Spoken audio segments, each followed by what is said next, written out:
Bismillahirrahmanirrahim. Alhamdulillahirrabbilalamin. Wassalatu wassalamu ala ashrafil anbiya wal mursalin wa ala alihi wa sahbihi ajma'in. Assalamualaikum warahmatullahi wabarakatuh. Salam sejahtera dan salam kasih satu Malaysia. Ahli panel, hadirin dan hadirat yang dikasihi Allah Subhanahu Wa Taala, segala puji bagi Allah, Tuhan semesta alam telah memberi kita nikmat nafas dan hidup lagi untuk menyebarkan dakwahnya di muka bumi ini. Alhamdulillah, bersyukur kepada Allah dengan izinnya dapat bersama-sama kita bersua di dalam majlis ilmu yang penuh barakah ini. Terima kasih juga kepada Kolej Matrikulasi Johor kerana menganjurkan majlis yang mulia ini pada hari yang barakah lagi tenang. Hadirin hadirat yang dikasihi Allah Subhanahu Wa Taala, sebelum saya memperkenalkan ahli-ahli panel kita yang cantik belaka ini, sebelum itu kita sedia maklum bahawa sejak kebelakangan ini kita sering dihujani berita-berita yang amat menyedihkan, iaitu sumber mahram. Hal ini sering berlaku di kalangan masyarakat di Malaysia, terutamanya yang beragama Islam. Pengertian sumber mahram atau incest ialah perbuatan zina yang dilakukan oleh seseorang yang ada pertalian darah ataupun keturunan dengan mangsa. Sumber mahram ini juga dapat didefinisikan sebagai hubungan jenis antara mereka yang mempunyai persaudaraan dan perkahwinan antara mereka adalah tidak sah di sisi undang-undang atau dilarang oleh adat rezam dan agama. Sebagai contoh, hubungan jenis antara remaja dan dengan ibu bapa, adik-beradik, ibu bapa saudara atau sebagainya. Dari perspektif agama Islam, golongan yang tidak bertanggungjawab yang melakukan perkara keji ini akan dilaknat oleh Allah dan hidupnya tidak akan diberkati di dunia dan di akhirat. Oleh demikian, forum kita pada hari ini akan mengupas atau menghuraikan dengan lebih mendalam tentang punca-punca dan kaedah menangani tingkah laku sumbah mahram. Menurut perspektif Malaysia, kejadian sumber mahram adalah satu kes jenayah yang boleh dihukum. Mangsa sumber mahram harus memaklumkan kepada orang dewasa atau orang tua yang boleh dipercayai dan bertanggungjawab. Namun, jika mangsa tidak mendapatkan sokongan daripada pihak tersebut, mereka boleh mendapatkan bantuan dari pihak lain, contohnya seperti doktor, polis atau tempat perlindungan. Dari segi etnik, bilangan kes yang paling tinggi adalah di kalangan orang Melayu, iaitu dengan 89%, diikuti dengan India dan China.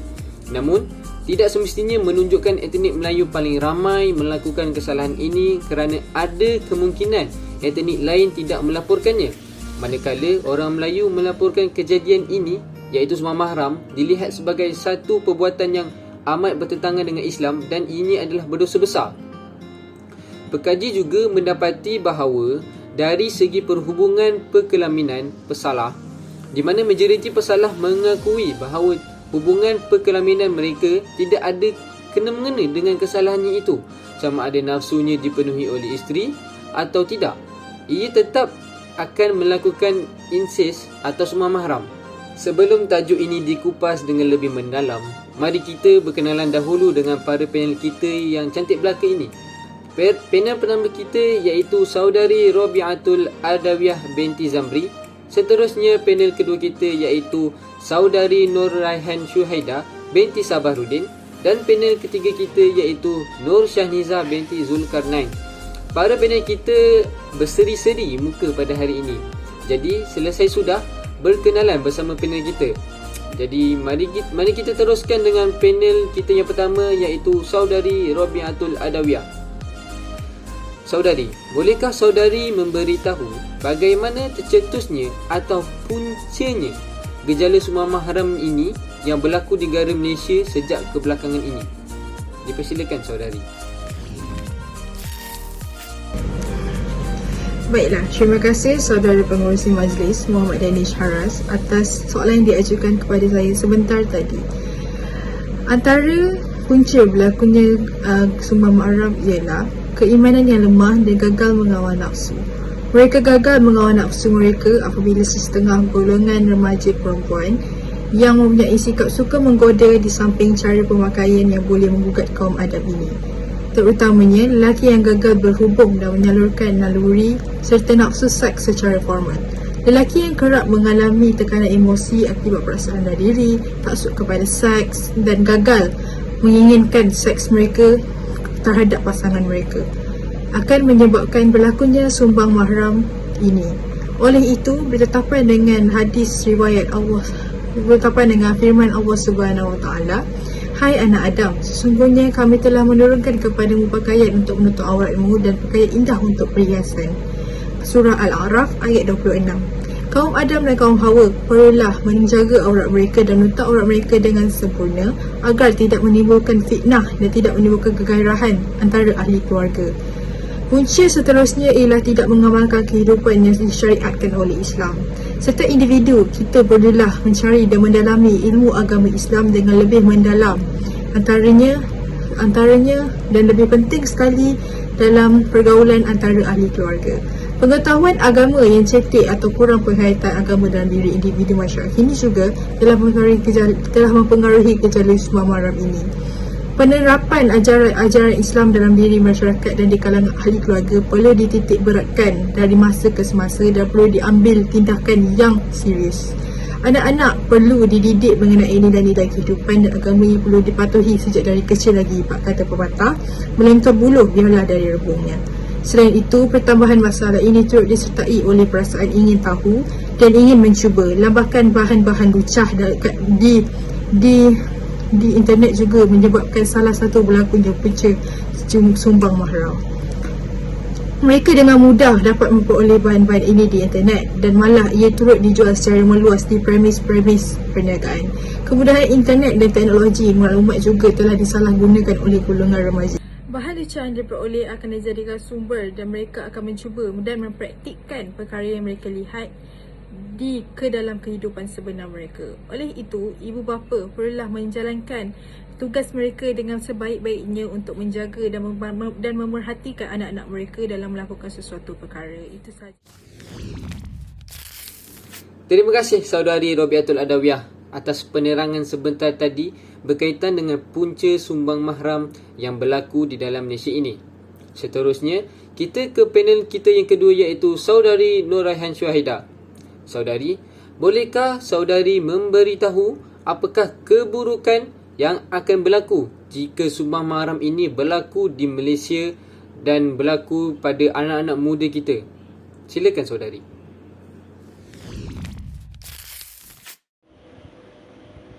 Terima kasih kepada saudari pengerusi atas soalan yang diajukan kepada saya sebentar tadi. Sumbang mahram telah menjadi isu hangat dalam di negara kita dan topik perbincangan dalam kalangan masyarakat. Sebilangan besar mangsa mengalami kesan negatif yang serius sehingga memerlukan terapi apabila mereka meningkat dewasa. Kesan-kesan negatif ini terbahagi kepada 3 bahagian iaitu terhadap individu, masyarakat dan negara. Antara kesan-kesan negatif tersebut terhadap individu ialah ia akan mengakibatkan trauma dalam kehidupan seseorang itu. Individu ini berkemungkinan besar menghadapi masalah trauma ataupun yang lebih dikenali sebagai masalah tekanan perasaan yang melampau sehingga mereka terdorong melakukan perkara yang tidak diingini seperti membunuh diri kerana tidak sanggup untuk meneruskan hidup selepas dipandang serong oleh masyarakat. Seterusnya, individu tersebut akan mengalami masalah kurang keyakinan diri dan menghadapi masalah kemurungan yang serius. Hal ini akan mengakibatkan individu kurang bergaul dengan masyarakat sehingga menyebabkan individu berasa terpinggir dengan masyarakat yang tidak prihatin dengan masalah individu tersebut. Justru itu, ia juga akan menyebabkan individu tersebut kurang kepercayaan terhadap keluarga dan masyarakat. Kes ini menyebabkan individu itu hilang kepercayaan terhadap ahli keluarga sendiri yang sepatutnya memainkan peranan penting untuk melindungi dan menjaga maruah. Tetapi perkara sebaliknya yang berlaku ke atas individu tersebut. Kesan negatif sumbang mahram kepada keluarga ialah hubungan kekeluargaan akan retak dan boleh menimbulkan kepincangan di dalam rumah tangga. Bila berlaku keretakan di dalam rumah tangga atau hubungan kekeluargaan sudah tidak dapat dieratkan lagi. Kesannya kepada masyarakat sangatlah terasa. Bagaimanakah masyarakat penyayang akan dapat dilahirkan dengan kejadian begini? Lebih-lebih lagi, anak-anak ini akan menyimpan perasaan dendam terhadap orang yang melakukan perbuatan terkutuk terhadap dirinya. mereka akan susah untuk mendidik dan diberi teguran. Malah bila ini dilakukan oleh ahli keluarga terdekat, perasaan sayang dan harapan kepada keluarga sebagai tempat pergantungan terus hilang. Anak-anak sepatutnya mendapat pembelaan yang sewajarnya dari ahli keluarga terdekat seperti ayah kandung, ayah tiri, bapa saudara, emak saudara. Tetapi ia tidak berlaku demikian. Orang yang diharapkan pula menganiayainya. Harapkan pagar makan padi. Mereka pasti mempunyai kenangan hidup yang sangat pahit untuk disimpan. Kesan negatif kepada negara pula ialah gejala sosial semakin meningkat. Hal ini terjadi kerana gejala ini turut menyumbang kepada masalah pembuangan bayi yang semakin meningkat dan mencetuskan fenomena baru di negara kita. Mangsa juga akan berasa tertekan dan hilang punca sehingga bertindak membuang bayi yang tidak sah nasab turunannya di sisi agama. Jika kita dalami dari sudut hukum Islam yang mana ianya berdasarkan daripada Al-Quran dan Al-Hadis serta kata-kata dari jumhur ulama bahawa hakikatnya sumbang mahram ini lebih teruk jenayahnya daripada melakukan perbuatan rogol. Di dalam Islam, hukum jenayah sumbang mahram adalah haram dan salah satu daripada dosa besar. Kerana itulah Ibn Hajar Al-Haytami di dalam kitab Az-Zawajir berkata, zina yang paling keji adalah berzina dengan muhrim, iaitu ahli keluarga sendiri. Kejinya itu kerana seorang yang sepatutnya melindungi ahli keluarganya telah mengambil langkah menganiaya ahli keluarganya sendiri. Oleh sebab itulah Islam menetapkan bahawa menjadi kewajipan oleh ibu bapa untuk menerangkan dan seterusnya menanamkan pengertian kepada anak-anak mereka tentang siapakah sebenarnya yang harus digauli secara baik dan siapa yang harus dihindari pergaulannya kerana syariat. Dengan ini tidak terjadilah masalah yang tidak diingini seperti sumbang mahram dan sebagainya. Sekian, terima kasih. Hadirin hadirat yang dikasihi sekalian, seperti mana yang dihujahkan oleh panel kedua kita amat cukup padat dan ringkas. Pelbagai cara yang boleh dibuat oleh pelaku amatlah berbahaya kepada keluarga tersayang. Jadi, sayangilah diri anda, sayangilah keluarga kita. Terima kasih saudari Nur Rayhan Syuaidah. Tanpa membuang masa, kita terus bertanyakan soalan kepada panel kita yang ketiga, iaitu saudari Nur Syahniza. Baik saudari, bolehkah saudari memberitahu dan menerangkan kepada ahli-ahli panel dan juga penonton-penonton kita cara-cara untuk mengelakkan diri daripada berlakunya sumbang mahram ini? Dipersilakan saudari. Terima kasih moderator selaku pengerusi majlis ini. Bismillahirrahmanirrahim. Terdapat beberapa langkah yang boleh diambil untuk membendung kejadian sumbang mahram daripada terus berleluasa. Antaranya adalah dengan memantapkan keimanan dalam diri setiap individu Muslim. Kita patut menyemaikan asas keagamaan yang kuat di dalam diri kita. Ini kerana dengan asas agama yang kuat, isu sumbang mahram tidak akan timbul. Dengan pegangan agama yang kuat juga, seseorang individu itu tahu yang mana haram dan halal. Begitu juga perkara yang buruk dan baik. Maksiat akan dapat dijauhi sekiranya kita tahu batas-batas kita sebagai Muslim dan Muslimah. Seterusnya, mengukuhkan institusi keluarga dengan meluangkan masa untuk bersama dengan anak-anak dan mengawasi segala tindak tanduk mereka. Kita juga boleh melakukan aktiviti riadah yang sihat bersama-sama. Komunikasi yang baik dengan ahli keluarga juga amat mustahab untuk menyemai kasih sayang antara keluarga, dan apabila kekuatan kekeluargaan dapat disemai, ini dengan secara tidak langsung dapat menjauhkan gejala sumbang mahram. Keluarga adalah merupakan harta yang paling berharga yang mana dengan mereka kita berkongsi DNA yang sama. Ini bukti yang jelas kita tidak boleh mencemarinya. Selain itu, menjaga hubungan antara lelaki dengan perempuan. Hubungan lelaki dan perempuan muhrim juga perlu menepati batasan agama agar tidak terdorong nafsu syahwat. Penjagaan aurat juga adalah amat penting. Kanak-kanak perempuan yang belum akil baligh juga perlu berpakaian yang elok dan tidak terlalu mendedahkan aurat mereka, walaupun mereka belum wajib untuk menutup aurat. Mengikut statistik, sumbang mahram menunjukkan kanak-kanak di usia ini adalah mangsa yang mudah dinodai oleh pelakon mereka. Oleh itu, kanak-kanak perlu diberi perhatian yang secukupnya. Di samping itu, mengadakan aktiviti khas seperti program ceramah atau kursus khas tentang keibubapaan dan tanggungjawab. Ini akan memberikan kemahiran keibubapaan yang cukup untuk pasangan suami isteri. Selain itu, mengadakan pusat rujukan khidmat berterusan yang merupakan tempat di mana pasangan muda membuat rujukan tentang perkahwinan dan keibubapaan. Pihak-pihak tertentu juga boleh mengadakan kutubah nikah yang khusus untuk menimbulkan keinsafan di dalam diri seorang lelaki dan peringatan tentang tanggungjawab dirinya terhadap isteri, anak-anak dan juga anak-anak tiri yang sepatutnya dilindungi olehnya.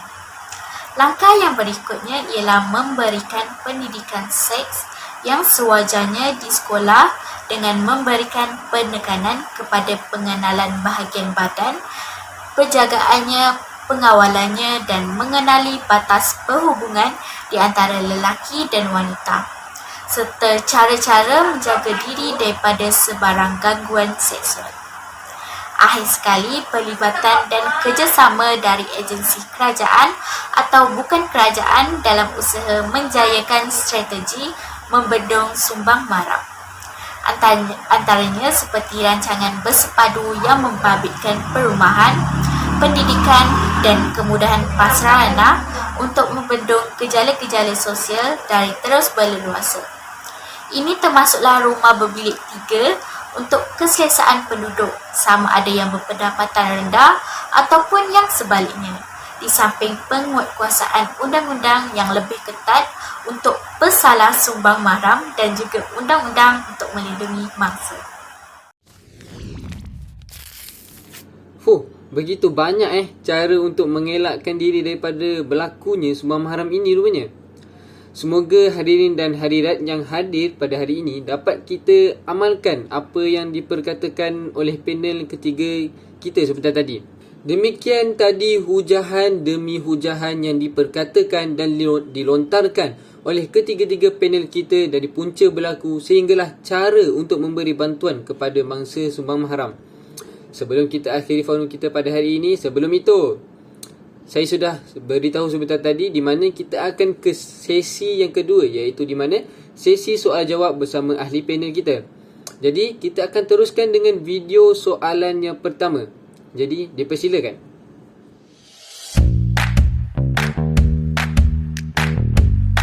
Bismillahirrahmanirrahim. Assalamualaikum warahmatullahi wabarakatuh. Nama saya Muhammad Ikmal bin Rosli. Saya ingin bertanya kepada panel kita, apa yang patut dilakukan oleh mangsa apabila berlakunya sumbang mahram pada dirinya. Okey, terima kasih.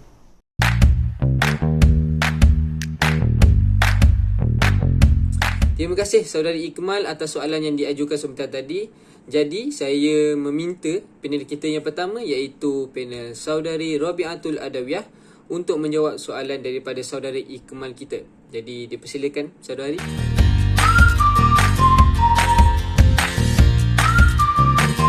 Amboi, begitu terperinci sekali soalan yang diberikan itu ya. Saya beranggapan bahawa terdapat beberapa langkah yang dapat diambil untuk membendung kejadian sumbang mahram dari terus berleluasa. Antaranya ialah dengan mengukuhkan institusi keluarga, dengan meluangkan masa dengan anak-anak dan mengawasi segala tindak tanduk yang dilakukan oleh mereka. Mereka juga boleh melakukan aktiviti riadah yang sihat bersama-sama. Selain itu, ibu bapa perlulah menitik beratkan didikan agama dengan memantapkan keimanan dalam diri setiap individu, mempraktikkan ajaran agama yang kukuh di kalangan anggota keluarga, terutama sekali tentang nilai kehidupan yang perlu diikuti dan wajib dilakukan oleh semua umat Islam.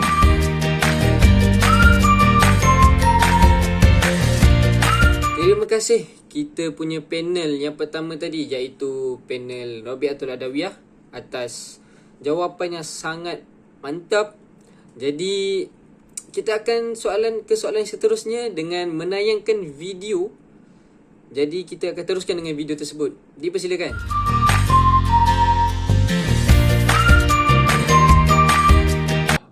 Assalamualaikum warahmatullahi wabarakatuh. Saya Farah Diana. Saya ingin bertanya, apakah kesan negatif yang akan terjadi kepada mangsa sumbang mahram tersebut? Sekian, terima kasih.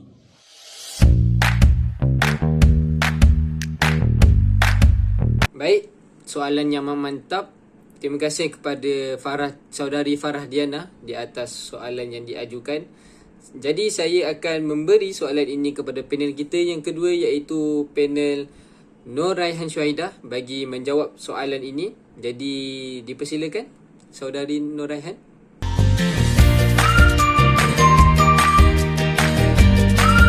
Terima kasih kepada saudari yang bertanyakan soalan itu kepada saya. Pada pendapat saya, kesan negatif yang akan terjadi kepada mangsa tersebut ialah ia akan mengakibatkan trauma dalam kehidupan seseorang itu. Individu ini berkemungkinan besar menghadapi masalah trauma ataupun yang lebih dikenali sebagai masalah tekanan perasaan yang melampau sehingga mereka terdorong melakukan perkara yang tidak diingini seperti bunuh diri kerana tidak sanggup untuk meneruskan hidup selepas dipandang serang oleh masyarakat.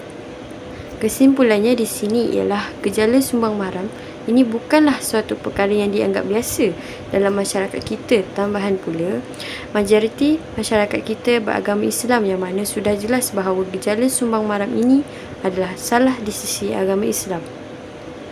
Oleh hal yang demikian, semua pihak harus berganding bahu untuk tampil dan bekerjasama memberi sepenuh komitmen untuk membendung dan seterusnya membanteras gejala sumbang mahram ini.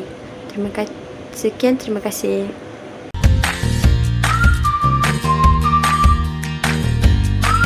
Terima kasih kepada panel kita yang kedua, iaitu panel Nur Raihan Syuhaidah atas jawapan yang amat jelas sekali lah. Jadi kita akan ke soalan yang terakhir, di mana soalan ini juga menerusi soalan video. Jadi dipersilakan.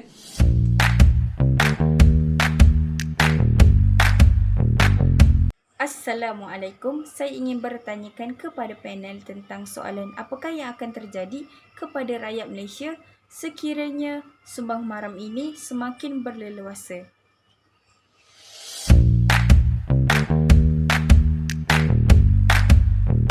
Terima kasih kepada saudari kita sebentar tadi di atas soalan yang diajukan. Jadi itu adalah soalan terakhir pada hari ini. Jadi saya meminta panel kita yang ketiga, iaitu panel saudari Nur Syahniza untuk menjawab soalan saudari kita sebentar tadi. Dipersilakan.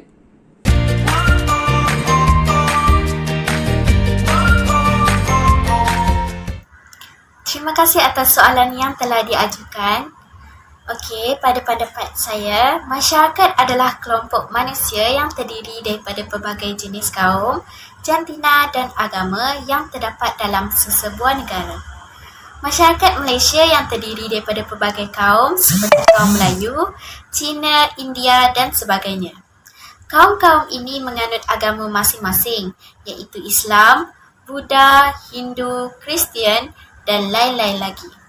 Hidup di dalam masyarakat memerlukan persefahaman, sikap hormat menghormati dan saling memahami adat dan pegangan agama masing-masing.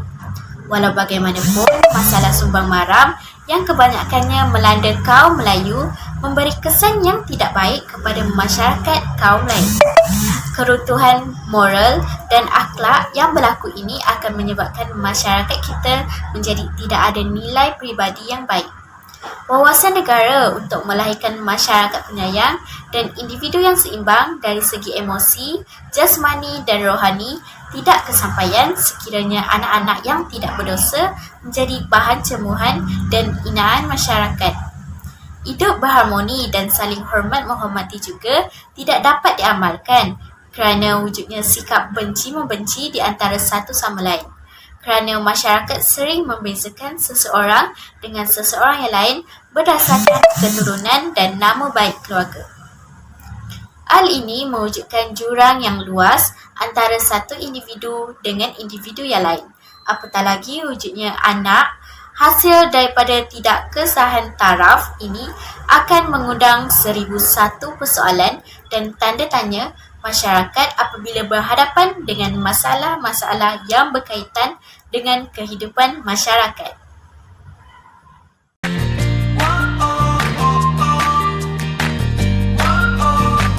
Baik, terima kasih kepada saudari Nur Syahniza, iaitu panel kita yang ketiga di atas jawapan sebentar tadi untuk menjawab soalan kita yang terakhir. Jadi, sebelum saya membuat kesimpulan, saya ingin meminta panel kita yang pertama, iaitu panel Robiatul Adawiyah, untuk membuat kesimpulan. Dipersilakan, saudari. Kesimpulannya, pengajaran yang saya dapat peroleh daripada forum ini ialah ibu perlulah sentiasa memberi tumpuan terhadap anak-anak mereka. Seterusnya, anak-anak mahupun ibu atau bapa perlulah menjaga aurat mereka dengan sebaiknya.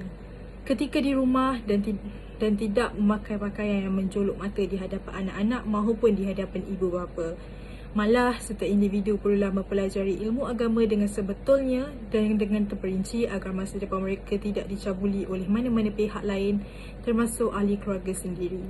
Ibu bapa juga perlu memberitahu anak-anak mereka di bahagian mana yang merupakan sensitiviti mereka dan tidak boleh disentuh oleh mana-mana pihak, termasuklah ahli keluarga terdekat maupun ahli keluarga yang jauh. Akhir sekali, dengan mempelajari agama secara betul, sumbang mahram ini mungkin dapat dielakkan oleh mana-mana pihak dan negara mungkin akan melahirkan masyarakat yang lebih tahu tentang selok-belok agama. Sekian, terima kasih. Baik, terima kasih kepada panel kita yang pertama, iaitu panel saudari Robiatul Adawiyah. Jadi kita ke panel yang seterusnya, iaitu panel Nur Syahniza untuk memberikan kesimpulannya. Jadi dipersilakan panel saudari. Kehidupan manusia sentiasa berhadapan dengan pelbagai masalah yang boleh memberi kesan yang serius, termasuklah sumbang mahram. Ini menunjukkan walaupun manusia ini diciptakan dengan sebaik-baik kejadian oleh Allah SWT, terdapat segelintir manusia seringkali terleka dan melakukan kesilapan demi kesilapan. Dalam memenuhi keperluan bersifat naluri, manusia seringkali terlepas dari kawalan sehingga terjebak dengan gejala-gejala yang negatif yang dilarang oleh agama. Sumbang mahram bukan saja diharamkan dalam ajaran Islam, tetapi daripada segi perundangan negara Malaysia juga turut mengenakan hukuman yang berat kepada pesalah jenayah ini. Didapati terdapat pelbagai faktor yang menyebabkan terjadinya sumbang mahram dan kebanyakannya adalah berpunca daripada golongan lelaki yang kurang kefahaman dan amalan agamanya yang mudah terpengaruh dengan bisikan syaitan untuk melakukan perkara-perkara yang mungkar. Perbuatan ini juga meninggalkan kesan yang buruk kepada mangsa yang menjadikan igawan ngeri sepanjang hayat mereka. Keluarga yang terlibat juga akan berpecah belah dan tiada rasa kasih sayang yang sebenarnya lagi. Manakala masyarakat akan hidup dalam kebimbangan dan berprasangka buruk terhadap pelaku sumbang mahram dan ahli keluarganya. Berikutan ini, terdapat pelbagai cara yang telah dilakukan untuk menangani kejadian ini dan bertujuan untuk mengelakkan kejadian tidak bermoral dan menjadikan ini terus berleluasa di dalam masyarakat Islam. Khususnya, pihak-pihak yang bertanggungjawab juga perlu lebih agresif menjalankan kajian-kajian yang berkaitan dengan sumbang mahram untuk disebarkan kepada masyarakat sebagai panduan dan pengajaran. Kesimpulan yang dapat kita simpulkan pada hari ini adalah peningkatan kes sumbang mahram merupakan satu jenayah yang serius yang perlu ditangani dengan segera. Hampir semua budaya tidak bertoleransi dengan jenayah seksual sumbang mahram ini, kecuali beberapa budaya lama mengecualikannya untuk kepentingan tertentu seperti politik atau kemunian kaum. Semua agama besar dunia juga melarang hubungan sumbang mahram ini. Di dalam agama Islam, di dalam fiqh, misalnya, terdapat konsep muhrim yang mengatur hubungan sosial di antara individu-individu yang masih ahli keluarga. Seseorang itu tidak sepatutnya menjalinkan hubungan percintaan atau perkahwinan dengan ibu bapa, datuk atau nenek, saudara kandung, saudara tiri, bukan saudara angkat, saudara dari ibu bapa, anak saudara, serta cucu. Masalah sumbang mahram ini di samping mengenakan hukuman kepada penceroboh, penekanan betapa pentingnya pencegahan dan pengawalan harus diambil kira. Bagi menjamin kesejahteraan komuniti dalam sesebuah negara, tindakan-tindakan yang sewajarnya harus dibuat secara berterusan agar dapat melahirkan masyarakat yang berilmu, bertata susila serta bertamadun. Semoga kita semua dilindungi di dalam naungan Allah Subhanahu Wa Taala. Amin, amin, amin ya rabbal alamin. Hadirin hadirat yang dirahmati Allah sekalian, nampaknya kita sudah sampai ke penghujung program forum kita pada hari ini. Jadi sebelum saya mengakhiri kita punya program pada hari ini, izinkan saya berpantun terlebih dahulu. Bunga dedap di atas para, anak dusun pasang pelita. Kalau tersilap tutur bicara, jemari disusun maaf dipinta. Di atas dahan burung tempua, melihat rusa tepi perigi. Salam perpisahan untuk semua, di lain masa bersua lagi. Saya mewakili semua panel mengucapkan setinggi-tinggi terima kasih kepada hadirin hadirat yang sudi hadir mendengar forum daripada kumpulan kami pada hari ini. Semoga hadirin hadirat dirahmati oleh Allah Subhanahu Wa Taala. Sekian, wabillahi taufiq wal hidayah. Assalamualaikum warahmatullahi wabarakatuh. Bye bye.